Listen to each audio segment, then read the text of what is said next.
Hi everybody, Wes with Focus to Media, and welcome to the Sony A73 custom button tutorial. Today I'll be quickly walking you through the setup that I use on my Sony cameras and have found very ergonomic and efficient. So without wasting any more time, let's get started. Now if you look on the camera, you'll find the power button up front. You simply toggle it on or off. Now that button in front of it is the shutter button. Now the shutter button is disabled for video mode on my cameras. However, in a circumstance where we're using an intervalometer to automatically restart recording once the record limit is reached, then you would need to go into the menu system and reinstate that button so the shutter button can act to start recording. The record button is a little black button with a red dot located just to the right of the viewfinder. Now back on top, the scroll dial in front controls the aperture. The scroll dial behind the mode button on top of the camera controls the shutter speed settings. The scroll wheel on the back of the camera, located to the right of the LCD, is what you will use to modify your ISO settings. Moving back to the top of the camera, you will see a mode button or a mode dial. It's a large black button with the textured edge and pictorials on it. I use 3 modes, which are pre-programmed for quick switching. The movie icon is used for standard HD or 4K and 24 frames per second. The dial 2 brings you into HD 60 frames per second, and switching to the 1 will bring you into high frame rate of 120 frames per second. Now let's look at the custom programmable buttons. C1, which is located behind the shutter button, allows you to quickly punch into and out of APS-C or crop mode. Now this function cannot be toggled on or off while recording. You must first stop recording, then toggle it in or out, and then press record again. I will generally establish up front whether I need that extra reach for the lens before pressing record. Also note that once the camera is turned off, if you turn it back on, it will always default it back to full frame mode. Moving on to C2. This button allows you to quickly toggle between autofocus and manual focus. C3 brings you to picture profile settings. Now I will utilize 3 settings throughout the day. I utilize PP4, which is an HLG BT 2020, and that's for daylight settings.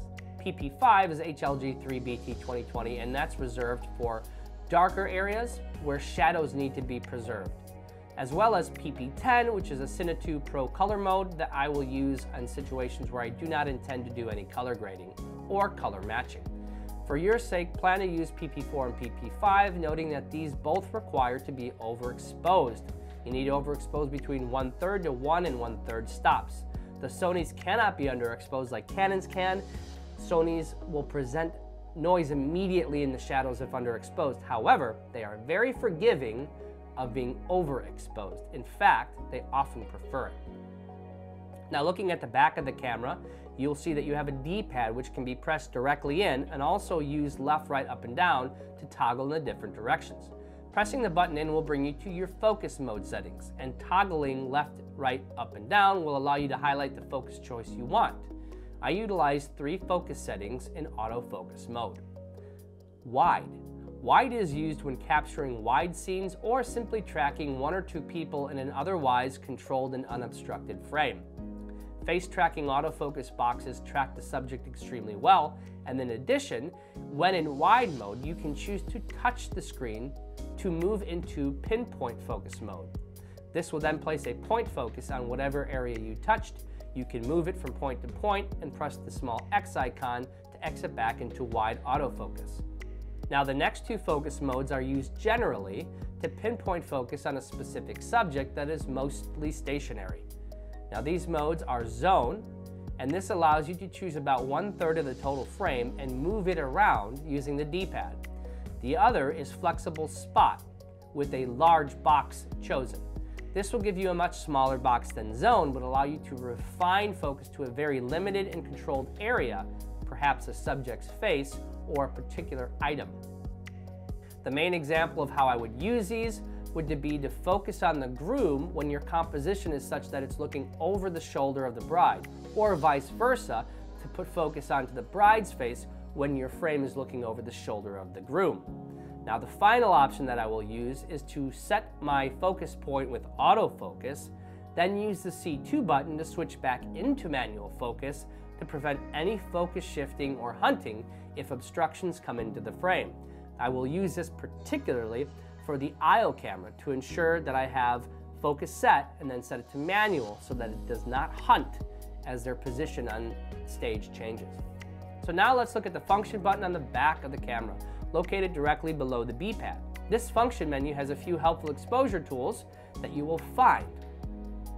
You can toggle and set the parameters for focus peaking, zebras, your screen safety margins, aspect ratios, and audio recording controls. Now moving on to the dial wheel and the center button. The dial wheel, as we've already established, is used to control your ISO settings. You spin it clockwise or counterclockwise to increase or decrease. However, pressing the outer ring in a directional way will also bring up different menu options. If you press it up, you can alter the display setting information on your LCD screen readout. You can display all information or simply opt for a very simple exposure triangle readout only. Pressing it left will bring up metering mode, which is normally left in multi, sometimes in spot. Pressing the outer ring to the right will bring up your color temperature. Now I normally set temperature manually by scrolling to the Kelvin box, then to the right, and then scrolling up and down to set your proper Kelvin value. You may also scroll in the main menu down to the set icon, which will be depicted as a flower with the word set next to it. Simply fill the frame of your camera with your white balancing tool or the item you're using to set your white balance. Press the center button, it will take a photograph and then tell you the recommended white balance setting. Finally, you can press the scroll dial on the bottom quadrant and bring up quick settings for your zebra tool. If you want to protect highlights for the entire scene, you can set it to 100 to make sure that you're not losing information there. Or you can use it to ensure that your exposure of your subject is correct by setting it to 70 to 75. Then you just scroll up the exposure until the zebras appear and then back it off until they disappear for a proper exposure. Now the menu button on the top left corner of the camera will only need to be used for a few things during the day. If you do need to select a different recording file format or a different bit rate, then this is how you would do it. You press the menu button, toggle to the camera 2 icon, press the center button, toggle down to file format. There you can choose HD, 4K, or your bitrate settings. The only other common uses for the menu during a wedding day is to format the media or to set the recording media settings for the SD cards.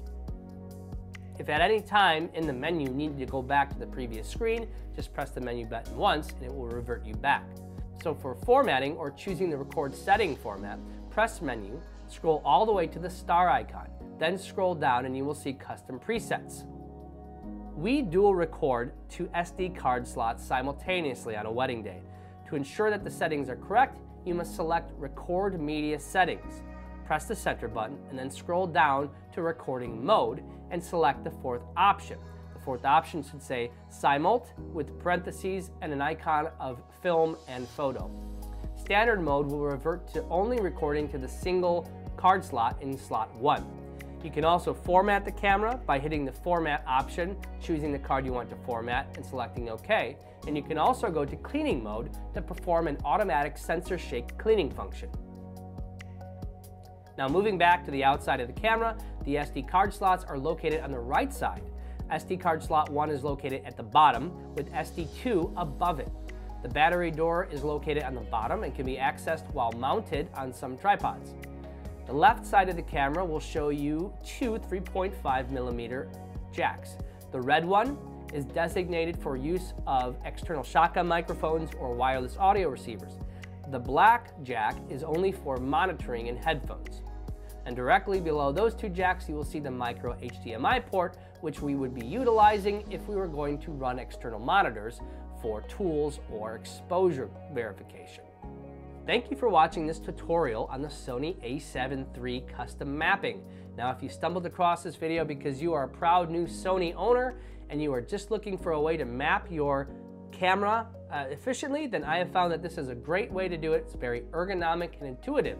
If you are watching this video because you are somebody who will be second shooting with me or partner shooting with me on weddings this 2022-23 season, then I hope this video is very clear and helpful to you. If you do have further questions or need clarification, reach out to me directly.